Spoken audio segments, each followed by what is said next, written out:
Lyricist Marilyn Bergman, who teamed with her husband, Alan Bergman, to win 3 Academy Awards as one of the most revered writing tandems in the annals of movie music history, has died. She was 93. Bergman, whose work includes such classics as The Windmills of Your Mind, Nice and Easy, You Don't Bring Me Flowers and The Way We Were, died peacefully early Saturday morning in her Los Angeles home, according to family rep Ken Sunshine. The cause of death was respiratory failure, non-COVID related. Her husband, 96, survives her. They won Academy Awards for the Best Original Songs The Way We Were, shared with Marvin Hamlisch, from the 1973 Barbra Streisand film of that name, and Windmills of Your Mind, shared with Michel Legrand, from the Thomas Crown Affair, 1968. Watch them accept their Oscar here. They received another trophy for their score for Streisand's Yentl, 1983. The prolific lyric team worked extensively for the movies, writing the lyrics for 3 of the 5 songs nominated for the Best Song Academy Award in 1983, How Do You Keep the Music Playing? From Best Friends, If We Were in Love, from Yes, Giorgio, and It Might Be You, from Tootsie. They netted 3 more noms the following year, all for their work with Legrand on Yentl. In all, the Bergmans received 16 Oscar nominations. During the period from 1969 to 74, they received 1 Academy Award nom each year, which they shared with their composing partners, Windmills of Your Mind, What Are You Doing the Rest of Your Life? Pieces of Dreams, All His Children, Marmalade, Molasses and Honey, and The Way We Were. They teamed with an array of composers, Legrand, Windmills of Your Mind, Neil Diamond, You Don't Bring Me Flowers, Quincy Jones, The World Goes On, Sergio Mendes, Look Around, and Hamlisch, The Way We Were, among others. Their collaborations with Hamlisch were particularly rich.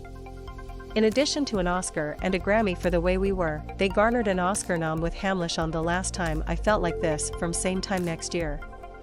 The Bergmans also won 3 Emmy Awards, 2 shared with Hamlisch for Barbra, the concert, and AFI's 100 Years. 100 Movies and 1 for Sybil, shared with composer Leonard Rosenman. They had a luminous association with Streisand, meeting the singer and fellow Brooklynite when she was still a teenager after they watched her perform at a club in New York. Their work with her included On Rainy Afternoons, After the Rain, One Day, and Evergreen. Marilyn and Alan Bergman were like family, as well as brilliant lyricists, Streisand said in a statement posted to her Twitter Saturday. We met over 60 years ago backstage at a little nightclub and never stopped loving each other and working together. Their songs are timeless, and so is our love. May she rest in peace. They were voted into the Songwriters Hall of Fame in 1980. In 1985, Marilyn became the first woman elected to the board of directors of ASCAP and served as president and chairman of the performance rights organization for 15 years through 2009. It is with deep sadness that I personally, and all of ASCAP, mourn the passing of Marilyn Bergman, one of the greatest lyricists who ever lived and truly ASCAP royalty, ASCAP president, chairman and Oscar-winning songwriter Paul Williams said in a statement. She was a brilliant songwriter who, together with her husband, gave us some of the most beautiful and enduring lyrics of all time. She was a tireless and fierce advocate for music creators, not only during her term as president and chairman of ASCAP, but throughout her life. Our community will miss her intelligence, her wit, and her wisdom. Alan, we mourn with you. The couple also were the lyricists for the theme songs for such shows as Bracken's World, Good Times, Maude, Alice, and Brooklyn Bridge. We've had enough experience to know that a compromise is going to be worked out, Marilyn said in a 1980 interview with People magazine. If one of us feels strongly about something, we'll let it go for the moment, come back to it the next day and look for a third way to do it. Legendary TV producer Norman Lear, whose short-lived series All That Glitters was originally slated to feature the duo's hit You Don't Bring Me Flowers, said there was only one Marilyn Bergman in a statement posted to Twitter. No one knew that more than her husband and partner in music, Alan, Lear continued.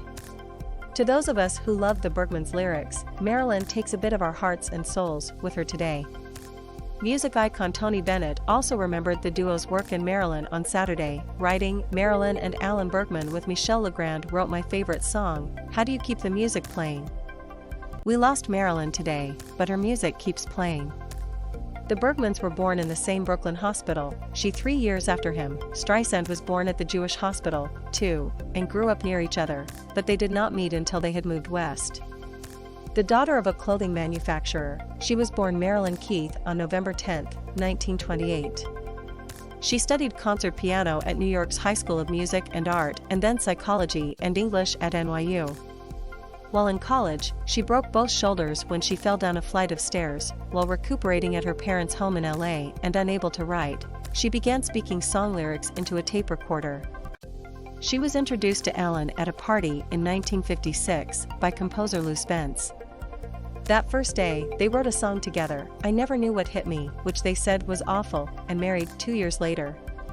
They and Spence teamed on Fred Astaire's That Face in 1957, Dean Martin's Sleepwarm in 1958 and Frank Sinatra's Nice and Easy in 1960. That Face also served as Alan's engagement present to her.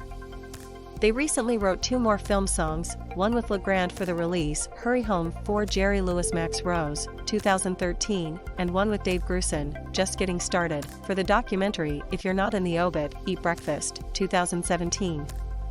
In 1974, the AFI created the Women's Directing Workshop, and Marilyn, along with Anne Bancroft, Diane Cannon and Randa Haynes, were invited to participate in the class of '75. She and 10 other women founded the Hollywood Women's Political Committee, which raised millions of dollars for Democratic candidates and was described as the single most powerful entertainment group in politics. Survivors include their daughter, producer Julie Bergman Sender, Major League, G.I. Jane, The Fabulous Baker Boys, 6 Days 7 Nights, son-in-law Ilan Azoulay and granddaughter Emily Sender,